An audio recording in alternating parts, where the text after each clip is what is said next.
대한민국의 주권은 국민에게 있고 모든 권력은 국민으로부터 나온다. 우리나라 헌법 제1조 2항의 내용입니다. 국민 주권을 실현하는 방법으로 가장 기본적인 것은 선거인데요. 우리나라는 1948년 초대 대통령 및 부통령 선거를 시작으로 지금까지 그 역사를 이어오고 있습니다. 모든 선거가 다 중요하지만 우리에게 특히나 더 중요한 선거가 있습니다. 바로 우리 동네의 일꾼을 뽑는 지방선거인데요. 지방선거는 우리의 일상에 직접적인 영향을 끼치는 동시에 대의민주주의로의 도약이라는 의미를 지니기 때문입니다. 그렇다면 행복한 우리 동네를 만들기 위해 우리들은 어떤 자세로 지방선거를 치러야 할까요?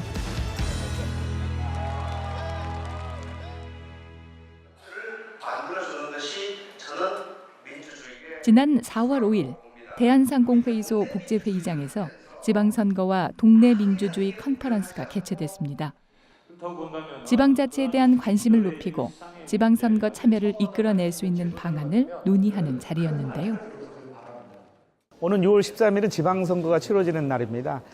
우리 생활, 우리 이웃, 우리 가족과 밀접하게 관련되어 있는 지방선거 이름인데도 불구하고 대통령 선거라든가 국회의원 선거에 비해 관심이 적습니다. 그래서 저희가 한국정치학회와 공동으로 동대 민주주의를 주제로 컨퍼런스를 개최했거든요. 이 컨퍼런스를 통해서 지방선거가 얼마나 중요한지, 대통령 선거와 국회의원 선거보다도 오히려 더 중요하다는 것을 강조하기 위해서 이번 컨퍼런스를 개최했습니다. 전국 13개 주민단체가 동네 민주주의 우수 사례로 선정되어 각자 마을에서 이루어지고 있는 활동들을 설명하는 자리가 마련됐는데요. 어느 정도 시점이 되니까. 이 중에서도 우리의 시선을 사로잡는 마을이 한 곳 있었습니다. 바로 주민들의 웃음소리가 끊이지 않는 행총권 성곽마을이었는데요. 자기 찾아보세요. 자기 어디나 찾아봐요. 여기서 어디 있어요? 못 찾아. 자기 찾아. 아니야, 여기는 알아. 여기. 여기는 유숙자다. 예. 아니 이분들이 행정권 성곽마을 도시농업 공동체 회원분들이시고 지금까지 뭐 30년 이상 한 마을에서 계속 어우러져서 사시는 분들이라 그림자만 봐도 알 수 있을 정도예요. 예. 뒷모습만 봐도. 뒷모습만 봐도 누군지 알 정도로 친밀한 사이를 자랑하는 이들. 동네 민주주의 우수 사례로 선정된 이유를 묻는 질문에 망설임 없이 마을 주민들의 적극적인 참여라고 답했는데요. 한 뿌리라도 빠질래야 빠질 수가 없어. 다 참여하고 다 합동적으로 같이 일하고 같이 만나고 또 뭐가 있다 하면 쫙 다 모이고 이렇게. 행복한 우리 동네를 만들어주는 것은 다른 누구도 아닌 우리이기 때문이겠죠. 행정권 성곽. 가장 중요한 것은 우리 행정권 성곽마을의 주민들이 마음이 하나로 뭉쳐서 이뤄낸 결과라고 생각을 하고요.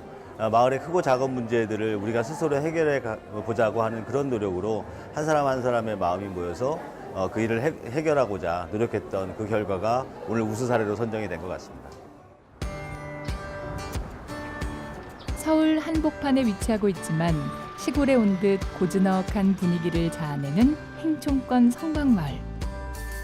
이곳에서는 도시 텃밭과 육묘장 운영, 마을 해설사 양성 등 다양한 마을 자치 사업이 이루어지고 있는데요. 그 중에서도 마을 내 바리스타 교육을 이수하고 카페를 연 주민이 있다고 해 찾아가 봤습니다.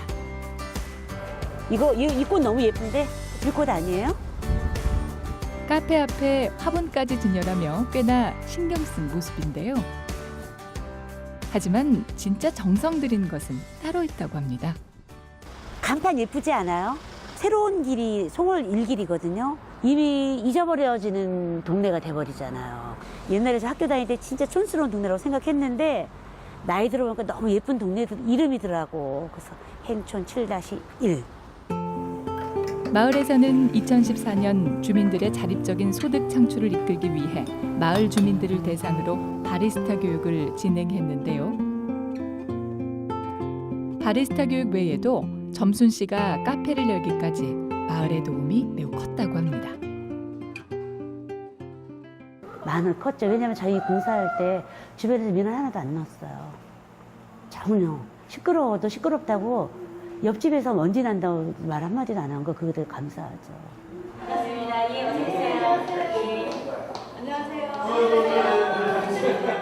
마을의 도움과 배려로 문을 연 카페는 마을 주민들의 사랑방처럼 이용된다고 하는데요. 마음이 너무 좋으셔서 지나가는데 그냥 불러대는 거야. 그래서 지금 어느 지역 카페를 가도 이렇게 한과를 그냥 주는 집은 없거든요. 오다 보니까 정말 이제 단골들, 사랑방 같은 장소로도 활용이 되고 있구나 이런 생각이 들어서 참 좋은 것 같습니다. 하지만 역시 이 마을에서 가장 활발히 이루어지는 활동은 도시농업입니다. 멋진 꽃을 하나 또 심어봐야죠. 오늘은 마을 주민들이 모여 마을 텃밭에 허브 모종을 심기로 한 날입니다. 이렇게 매일같이 모여 얼굴을 마주하다 보니 이웃들 간에 친밀함이 쌓일 수밖에 없다는데요. 이거는 다 배웠네. 다 배웠네. 이제 집에 가 이제 다 배웠으니까. 처음에는 대면할 수밖에 없잖아요. 동네에서 마주쳐도 누구지? 그냥 이런 의문이 들었었는데 이런 공동체 활동을 하다 보니까 이제 다 알아요. 집안에 뭐 옛날 어른들 말씀처럼 숟가락에 몇 개지까지는 다는 모르겠지만 그래도 조금씩 좀 알아가는 단계 속에서 또 그게 이제 마을이 아닌가 싶어요. 내가 사는 지역, 생활 근거지에 관심을 갖는 일이야말로 민주주의의 근간이 되는 일일 텐데요. 우리 마을 공동체의 장점은 주민들의 화합과 소통이 잘 돼서 그것이 어떻게 보면 동네 민주주의적이라고 볼 수가 있는 거죠. 민주주의라는 것은 기본이 화합과 소통이 잘 되는 거라고 저는 배웠고 보고 있거든요. 그래서 아주 잘 되고 있다고 보고 있습니다. 저희 마을이. 금강산도 식후경이라 했던가요? 열심히 일한 주민들에게 맛있는 새참이 배달됐습니다. 일한 뒤에 다 같이 먹으니 그 맛은 그야말로 꿀맛인데요. 이렇게 모여 앉아 밥도 먹고 이야기도 나눌 때면 빠지지 않는 대화 주제가 있다고 합니다. 요즘엔 대화가 다 선거야. 사람 모이면. 뭐 이제 얼마 안 남았잖아요. 얼마 안 남았으니까. 일단 지역위원은 지역 주민들의 민심을 정확히 반영을 해서 주민들이 원하는 그런 정책들을 만들어내는 게 제일 중요하잖아요. 주민 의지만 가지고 이 도시농업이나 이 마을이 발전하는 건 아니거든요. 그래서 행정과 예산과 주민 역량 이게 되게 중요하다고 봐요. 동네에 대한 관심만큼이나 지방선거에 대한 관심도 남다른 마을 주민들. 그렇다면 이들은 지방선거를 통해 마을이 어떻게 변화하기를 바라고 있을까요? CCTV 같은 게 좀 더 있었으면 좋겠고 조금 더 밝았으면 좋겠어요. 길가가 좀 깨끗하고 길가에 꽃들도 많이 심어가지고 많이 찾아올 수 있게끔 지역 주민들이 함께해서 이렇게 더 이 동네가 더 발전되고 살고 싶은 마을이 됐으면 좋겠어요. 우리 아이들이 행복할 수 있는 마을, 안전할 수 있는 마을, 그 아이들이 이 마을에 살면서 희망을 가질 수 있는 그런 마을이 됐으면 좋겠습니다. 지역사회 주민들이 지역의 문제를 스스로 결정하고 실행하는 과정을 통해 동네에서부터 민주정치를 훈련하고 실현하는 풀뿌리 민주주의. 그 기본은 바로 선거인데요. 지방선거의 목적은 기본적으로 투표를 통해 지역 주민이 지역 대표를 선출하는 데 있습니다. 지방자치단체장 또는 지방의원으로 선출된 지역 리더는 지역 주민의 삶의 질 향상과 지역 발전을 위해 힘써야 하는데요. 항상 주민들의 의견에 귀 기울이며 정책에 반영시킬 수 있도록 노력해야 합니다. 지방선거라고 하는 건 내가 낸 세금의 쓰임새를 내가 결정하겠다고 하는 거고요. 우리 사회의 그 공동체를 위해서 만드는 법을 자치법규, 내 손으로 법을 좀 만들겠다고 하는 겁니다. 결국은 우리 삶과 가장 밀접한 선거가 지방선거고요. 그래서 동네민주주의 이런 말도 합니다. 지방선거가 대선이나 총선보다 덜 중요한 선거는 아니고요. 결국은 우리의 삶을 직접 바꿀 수 있는 선거입니다. 6월 13일 수요일 대한민국 전역에서 실시되는 전국 동시지방선거에서 우리가 뽑아야 할 지역대표는 시도교육감, 시도지사, 구시군의 장 등 총 7명입니다. 여기에 일부 지역에서는 국회의원 재보궐선거가 실시되기도 하는데요. 이런 지역은 총 8명에게 투표를 해야 합니다. 최대 8명의 지역 대표를 뽑는 지방선거를 앞두고 바쁜 하루하루를 보내고 있는 이곳. 바로 선거관리위원회입니다. 그렇다면 선거관리위원회에서는 지방선거를 위해 어떤 활동들을 하고 있을까요? 선거관리위원회는 선거의 공정한 관리뿐만 아니라 정당 및 정치 자금에 관한 사무와 민주 시민의식 개선을 위한 교육 등 다양한 활동을 하고 있습니다. 특히 후보자가 법을 몰라 위반하는 일이 없도록 사전 예방 활동과 함께 유권자의 적극적인 투표 참여가 이루어질 수 있도록 다양한 방법으로 홍보 활동을 전개하고 있습니다. 선거관리위원회에서는 선거법 관리와 유권자 의식 함양 외에도 선거법 위반을 예방하고 단속하는 활동 또한 하고 있는데요. 이들의 노력 덕에 지난 지방선거 당시 선거사범 건수는 그 전해에 비해 줄어들었고요. 또한 선거일 100일 전을 기준으로 제7회 지방선거의 공직선거법 위반 건수가 제6회 지방선거 때보다 크게 감소하기도 했죠. 특히 선거 과정에서 일어나는 비방과 흑색선전을 막기 위해 비방 흑색선전 전담팀도 꾸렸다고 합니다. 흑색선전의 폐해는 전 세계적으로 대두되는 문제인데요. 1988년 미 대선 당시 유력한 당선 후보자였던 마이클 듀카키스는 부인이 성조기를 태웠다는 허위 사실이 유포되면서 지지율이 크게 하락하는 상황을 맞기도 했습니다. I said it was an allegation that had been told to me. What about pictures? You mentioned pictures. Have you seen any pictures? No, I have not. I said I hadn't seen them. I've been told by some very responsible people. 결국 확인되지 않은 가짜 뉴스로 인해 마이클 듀카키스는 낙선을 했고 상대 후보였던 조지 부시가 대통령으로 선출됐습니다. Congratulations.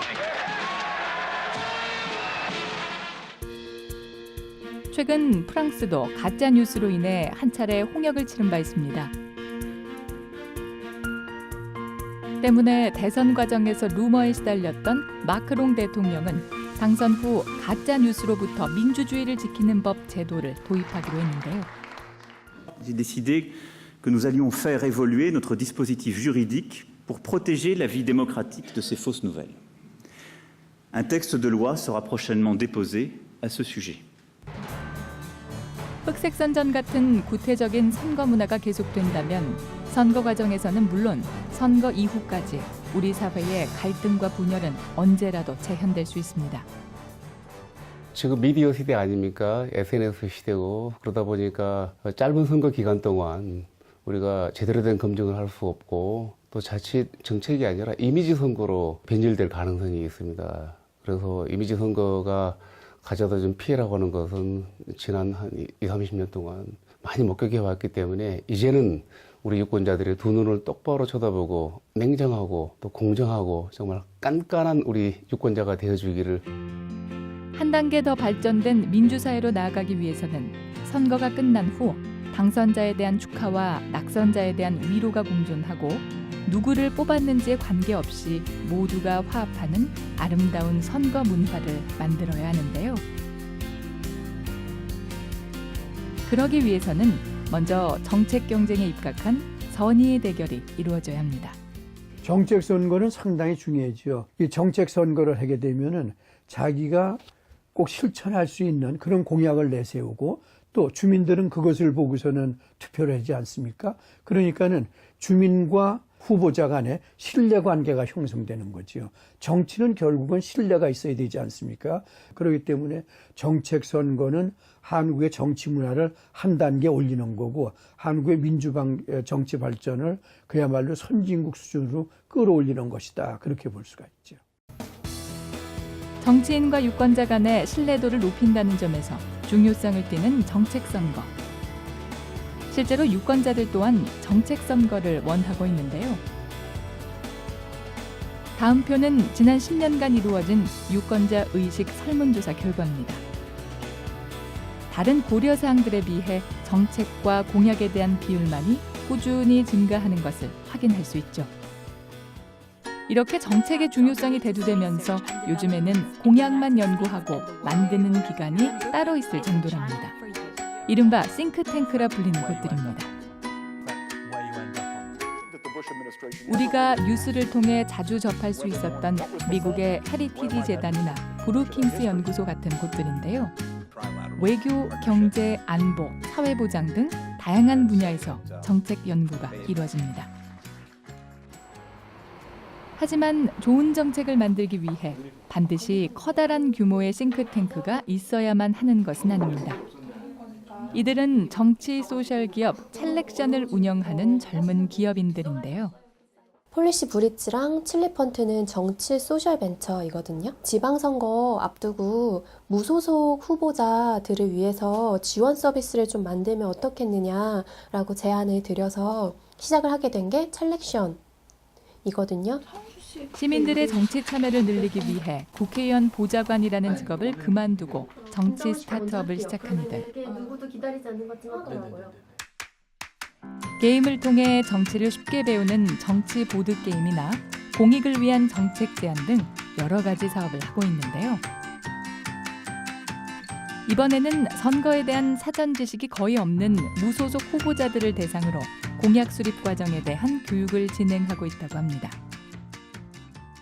국회의원 공약 같은 경우에는 이제 좀 그 단위가 크다 보니까 나름 체계적으로 공약을 만들어요. 여러 이제 부처에서 자료도 받고 해서 지금 이런 문제점이 있고 그래서 이런 것들이 필요하다 이런 식으로 좀 과정을 밟아서 만드는 경우가 많은데 지방선거에서는 사실 지금까지는 좀 체계적으로 만드시는 분들은 좀 없었다고 생각을 하거든요. 정말로 이제 그 주먹구구식으로 아는 것이 아니라 체계적으로 정말 지역에 대해서 파악을 하고 본인의 또 그런 출마 동기나 뭐 이런 것들도 이제 한 번 더 깊게 생각을 이제 해보시게 도움을 드리고 싶어서.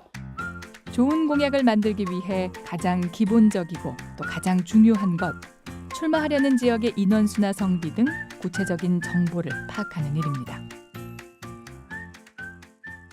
기본적으로 뭐 우리 동네 어떤 삶을 살고 있는지 인구 비율, 그리고 뭐 어떤 삶의 수준을 지금 영위하고 있는지 생활 수준, 그것도 뭐 어느 지역이 지금 낙후가 되었고 어느 지역이 지금 되게 활성화되고 있는지 수를 보면서 우리 동네를 파악하는 게 상당히 좀 중요하다고 생각을 하고 있고요. 다른 지역에서 똑같은 수치를 비교해 보면은 우리 지역이 잘 되고 있는 게 이런 게 잘 되고 있구나 아니면 어떤 걸 못 되고 있구나라는 같은 것을 객관적으로 평가할 수 있게 됩니다. 좋은 공약을 만들기 위해 필요한 것은 이게 다가 아닙니다. 단발성으로 하나, 두 개 이런 정책보다는 하나의 비전 안에서 단기 정책, 긴급한 정책 해서 아예 로드맵을 가지고 있는 하나의 정책 공약이 현실성 측면에서도 그리고 다음 세대를 위한 정책으로 적합하지 않나. 잊지 말아야 될 것은 내 목소리가 아니라 유권자들이 원하는 게 뭔지를 파악을 하셔야 되거든요. 그래서 내 목소리와 유권자가 원하는 것에 대한 절충을 잘 하시는 게 되게 중요하다고 생각하고 있습니다. 단순히 표를 얻기 위한 공약이 아닌 주민들의 목소리에 귀 기울이고 또한 지역 발전에 기여할 수 있는 공약. 유권자들은 후보자가 내놓은 공약이 좋은 공약인지 아닌지 제대로 검토하고 판단해야 합니다. 우리 사회 전체 발전을 위해서 좋느냐가 좋은 공약의 판단이겠죠. 당장은 나에게 유리하더라도 이게 전체 사회 발전을 위해서 저해가 된다고 하면 장기적으로 볼 때는 나에게도 피해입니다. 누가 부담을 지고 누가 혜택을 받는지를 명확히 판단을 하시고요. 이게 우리 사회에서 지금 바로 당장 필요한 거고 장기적 발전으로도 필요한 것인지를 판단해 보는 것. 이게 아마 좋은 공약의 기준이 아닐까 생각합니다. 후보자들이 내놓은 공약, 그리고 후보자가 제출한 학력, 경력, 세금 및 체납 실적, 전가 기록 등에 관한 증명서류는 중앙선거관리위원회 홈페이지나 선거정보 모바일 앱에서 확인할 수 있는데요. 후보자에 대한 모든 정보를 꼼꼼히 살펴보고 누구를 지지할지 선택해야겠죠. 저희 유권자가 가져야 될 덕목이라고 하면 사실 어느 후보가 정말 좋은 정책을 가지고 나오는지를 면밀히 따져봐야 되는데요. 과거와 같이 혈연이라든가 인맥이라든가 그와 같은 과거 스펙에 집착하지 말고 지금 이 시점에 우리 후보들이 얼마나 경쟁력이 있는 공약을 들고 나오는지를 냉정하게 살펴봐야 됩니다. 그리고 그런 후보들을 적극 지지해주는 성숙한 시민의식을 보여줘야 합니다. 후보자를 평가하는 것만큼이나 중요한 건 바로 민주주의의 꽃, 투표에 참여하는 일입니다. 투표의 중요성에 대해 이야기하고 싶다는 사람이 있어 찾아온 이곳. 들어서면서부터 정겨움 가득한 대전의 한 전통시장입니다. 소리 들려요? 그런데 유독 눈에 띄는 한 여인이 있으니 갑자기 시장 한복판에서 웬 춤판이 벌어진 걸까요? 안녕하세요. 어서 오세요. 반갑습니다. 하솜이와 함께하솜. 신명나는 춤사위를 펼치던 그녀의 정체. 인터넷에서 개인 채널을 운영하며 다양한 사람들과 소통을 즐기는 인터넷 스트리머 하솜 씨입니다. 하솜 씨는 그동안 마사지사, 드라마 보조 출연 등 안 해본 아르바이트가 없을 정도로 오늘을 열심히 살고 있는 대한민국 대표 청춘인데요. 정치를 알지 못하는 일명 정알못이었던 그녀는 우연한 기회에 참여한 청년 정책 활동을 계기로 정치에 관심을 갖게 됐다고 하는군요. 오늘은 시장 먹방 할 거예요. 분식이지. 분식 먹으라고. 여러분 이거 봐. 돼지 껍데기. 시장을 돌아다니며 여러 가지 먹을거리를 소개하는 하솜 씨. 먹는 방송을 하는 날이면 유독 시청자들의 반응도 좋다고 합니다. 좋아요. 좀 이렇게 방송하고 뭐 먹고 그러면 막 후원해 주시면서 내가 살게 뭐 먹어라, 너 먹고 싶은 거 다 먹어라 이러는 경우도 되게 많으시고 그래요. 이때 하솜 씨의 시선을 사로잡은 것이 있었으니 묵국수. 혹시 여기서 이렇게 먹방하면서 방송하면서 먹어도 돼요? 여기 하면서. 네, 감사합니다. 여러분도 어떻게 한 입 드셔보시겠어요? 복스럽게 먹는 모습을 보니 시청자들이 왜 좋아하는지 알겠네요. 먹었습니다. 야외 촬영을 마친 하솜 씨는 서둘러 집으로 돌아가는데요. 집에 와서도 그녀의 방송 열정은 계속됩니다.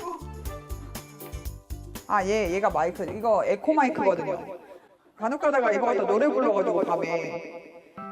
하솜 씨는 하루에 한두 번은 꼭 시청자들과 대화하는 시간을 갖는다고 하는데요. 오늘 그녀가 정한 대화 주제는 지방선거입니다. 네, 여러분들, 자 이제 하솜이의 퀴즈 타임. 여러분들 혹시 요번 지방선거의 선거일은 언제일까요? 6월 13일, 6월 13일, 6월 13일. 질문이 끝나기 무섭게 쏟아지는 댓글들. 다른 날 올라온 사람 없네? 선거에 대한 대화를 나누다 보니 이야기의 주제는 자연스럽게 투표로 흘러갑니다. 투표는 맞다, 그러네. 투표가 우리가 제일 먼저 하는 건 어릴 때 반장 선거부터네. 그만큼 투표는 우리의 삶 가까이에 자리하고 있는데요. 여러분들 선거 하실 겁니까? 해야지. 무조건. 안 뽑을 거예요. 투표하고 욕해야죠. 그쵸. 욕 당당히 하려면 해놓고 욕해야 돼. 내가 돼가지고 모두가 느끼고 있는 투표의 중요성. 어떤 사람을 뽑아야 할지에 대해 걱정하는 것도 모두 똑같은데요. 여러분, 어떤 후보한테 투표를 해야 될까요? 투표는 하지만 누구를 뽑아야 할지 모르는 게 시간이 흘러도 쉽게 끝나지 않는 이들의 대화. 그만큼 투표는 우리 모두에게 중요한 문제이기 때문이겠죠.